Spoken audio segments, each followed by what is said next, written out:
How's everybody doing today? Well, I saw everybody's finally talking about Spirit Airlines going belly up.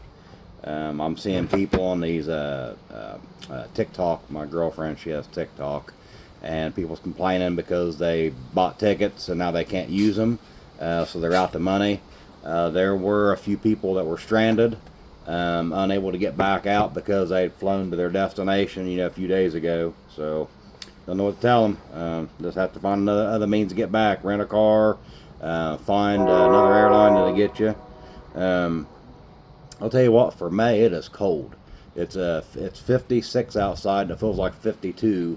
And what is this? May 3rd, and it's raining, and it's kind of burr out right now. Do you remember when I was telling y'all? I caught wind of that link from Minnesota about the farmers that were getting all their stuff. They were getting their stuff repossessed because they weren't making their payments. This is on the wire today. Farm bankruptcies surged 46% at the end of Q1. So all this news is starting to come out now about how bad things was back in Q1.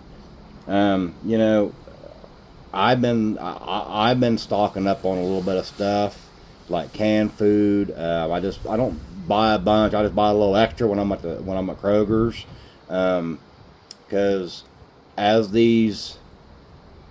we're going to have food shortages. Believe it or not, you can take what I'm saying and be like, oh, he's full of crap. No, we're going to have food shortages because if these farmers don't have their equipment that got repossessed, means they're not going to be able to plant this spring, and that's not good.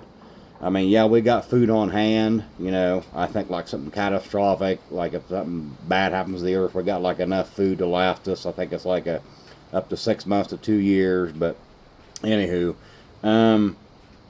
that's dangerous when you got that many bankruptcies gone surged that much.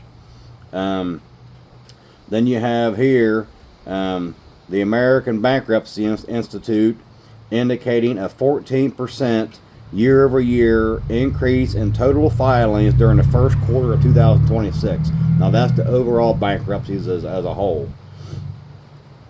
Now this is the reason I'm telling you guys this is how the GFC happened. Everything kept going up and going up and going up, and like people, we're nowhere near '08 levels yet. But this is how it started. It kept building and building and building. And back then, gas prices were spiked really high too. I think gas was $4.25 a gallon, and that was in 2000, the beginning of 2008. Now that was a lot of money back then. We're at $4.99 here in town, $4.75 another. I think at the Walmart, but that's how it all started. It kept going up and going up and going up until everything just snapped. But this is why I'm telling you this, so you guys can start. Don't spend your tax refund if you get it. Set it aside. Don't be going into debt.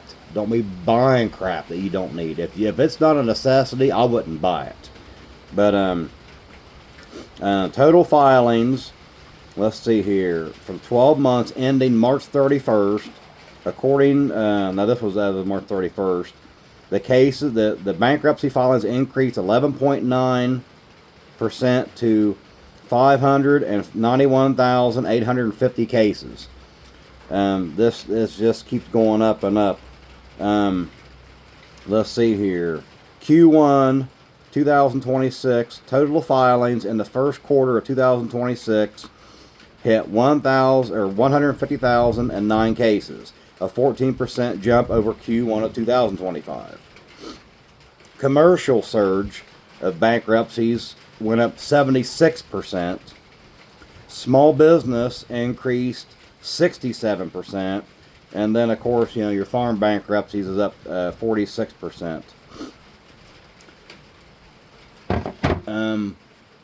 That's something else with the bankruptcies is I've been getting reports of people getting their utilities shut off because they can't afford to pay their bills. And if they can't afford to pay their utilities and they have a mortgage, they're not going to be paying that mortgage. It's going to go in a default. and then they will get foreclosed on. I doubt they'll get short saled. They won't be able to short sale. They'll get foreclosed on, and these houses are going to start piling up, along with all these commercial businesses, these buildings. It was the same thing. It was the same thing in '08. Now there was one. I went to Kroger's. We'll talk about this some more. When I went to Kroger's on Friday, I was more observant in when I got back to the dairy. Your milk, your 2% and your vitamin D milk. That stuff is usually good for at least 2 to 3 weeks. Now, one thing I was noticing that people are not buying because they don't have the extra money. They're not buying chocolate milk. They're not buying strawberry, flavored milk. They're not buying orange juice because the dates on those were within, maybe you had a week till they expired, if not a few days. I'm noticing in the baking aisle, just going on there looking through how, like your cakes, your muffins and all that stuff, where there's dust on these boxes because nobody's buying them. They're only buying essential stuff. You get on the coffee aisle, the coffee's going to get sold. Your sugar, your creamer, and then your creamer flavors. I didn't really pay much attention to those little Keurig things that you put in those or the Kroger brand. I never really liked those because I always ended up getting coffee grinds in my coffee, and then it gets caught and then it tastes like crap. But that's something I've been noticing is this stuff, people's not buying it. Just go to the grocery store. Go to your grocery store. Go to Kroger's, Walmart, wherever, Aldi, wherever you shop at. Publix or Winn-Dixie if you're down south. Was it H-E-B in Texas? And see if there's dust on these boxes. I don't think I've ever seen any employee in a grocery store dusting off boxes.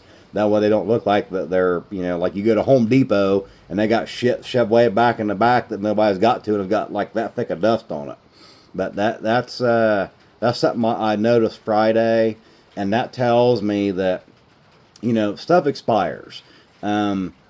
These stores are only going to be able to take these losses of tossing that stuff in the garbage for so long until they're going to have to drop the prices. I mean, hell, a half a gallon of Kroger brand orange juice was $4.99 for a half a gallon. And luckily I had a coupon where I did the digital coupon on their app and I got 50 cents off. I like orange juice. But that's just ridiculous how much that crap is. I didn't pay much attention to the eggs because I don't buy a lot of eggs. The frozen sections, I've noticed that the only thing that's really selling is like your chicken, your encore type meals, like the big things of Salisbury steak and baked steak or meatloaf, whatever you want to get. Just basic stuff. The ice cream section looked like hardly anybody had been in there picking anything. Pizzas were picked through. I'm trying to think here what else I was noticing over in the frozen area. Your breakfast sandwiches, I noticed those were going because it's a quick meal. You're on your way to work. But like basic essentials is all people have money for now. And of course, with a lot of states that have done away on their EBT, you can't buy pop, you can't buy energy drinks, you can't buy junk food with it. They're not buying it because they don't have the money to pay for it. So that stuff's going to sit. The beef, like I said, it's still up. It was the 1 pound, 93% Kroger pre-packed stuff in the little 1 pound container. It was $8.99. I forget what ground chuck is, which is the next one down. Then you got your ground beef. I'm thinking the ground beef was $5.99, and then ground chuck is like $6.99 or something like that. The steaks are still ridiculous because the price of beef gone up. When I've been getting, I like pork chops, and I'd like to do the shake and bake because she don't like when I grill them. So I'll get like a big thing of like the pork, and then I'll cut it up into pork chop thickness, and then I'll separate them in separate baggies, and that way, like, I'll, because they're only about, yay big when you get done cooking them. So I'll put like 4 in a bag, and then I put them in the freezer. Then when I go to cook them, that's how many I'll make for supper or whatever. I enjoy grilling out. I'm the type, I'm not really a drive-through person. I prefer to go in and sit down and eat. She prefers drive-through. She hates going in and eat. Like I said, we got our we're like completely like oil and water, don't mix. But I do like grilling out. Times all, and I noticed corn. How much was the corn? It was I think it was $5 or $6, and you got like 4 ears. Yeah, I remember getting $1 a dozen as a kid. I mean, even not that long ago, you can get a whole bunch of them. I remember when I did maintenance for Walmart, there was a gentleman that now this was in 2000, either 2007 or 2008. That's when I worked. My last W-2 job I had was for Walmart. I did maintenance for him. He come in and bought like all the corn they had over in the produce, and then he threw it in the back of his truck and went across the street where the old Kmart had closed up and put a sign up and put fresh corn, and he sold every bit of that. I mean, I don't think the manager at Walmart was mad because the store made the money, but you know, he raised the price of it, and that's how he made side money. As these prices keep going up on stuff like the fuel, we're not going to see anything anytime soon. Trump has made that clear. And even here in stateside, a lot of our fuel is being shipped over to Europe to keep them afloat. Because you know, he made it clear: bring your oil carrying boats over here, your tankers, and we'll fill them up. You know, so that stuff is no longer being kept in Mobile, Alabama, Houston, Galveston. It's being shipped off other places, which is kind of crappy because that means that it's cutting into our supply. But make as much money as you can. You can only cut so far. I get it. You can only cut your bills down so much.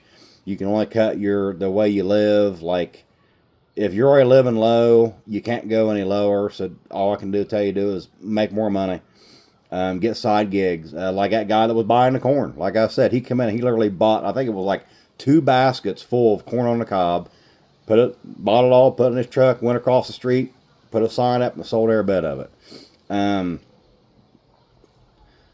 I don't know if you're going to start to see businesses try to help their employees by letting them work from home because of these high fuel prices. That's another thing. I don't know if I mentioned it before. When I'm on Facebook, I'm seeing loads of crap on just ads from Marketplace. Now, I'm not looking at Marketplace, but it showed me the ads where people selling these vehicles that are they're fairly new. They're within the last 2 years. I'm going to say not so much 3 trucks. They got them for sale. Looking for someone to take over the payments. Motorcycles, side-by-sides, sports cars, campers that people bought and they can't afford them. Older cars, like classic cars, where I've never seen this much stuff for sale during the springtime as I have now. That tells you that people need money. Another thing I've noticed here, because I'm in a farm area. I'm in like you might as well call it the grain belt of Ohio. And I'm noticing more farmers, like the semi and the grain trailers, head out to Cargill to sell their grain. I know the soybeans is going up, but I've never seen farmers selling this much stuff in the springtime. So that tells me the farmers are needing money too. It's not just, you know, your regular people that work a W-2 job. It's the farmers. So we'll just keep saying as this continues to, you know, deteriorate, and it's going to. But do everything you can to make more money, set aside money, cut out like streaming services that you don't use. You know, go through your credit card or your checkbook and see what all like little things that you're paying for. If you don't need it, don't get it. You know, cancel the subscription.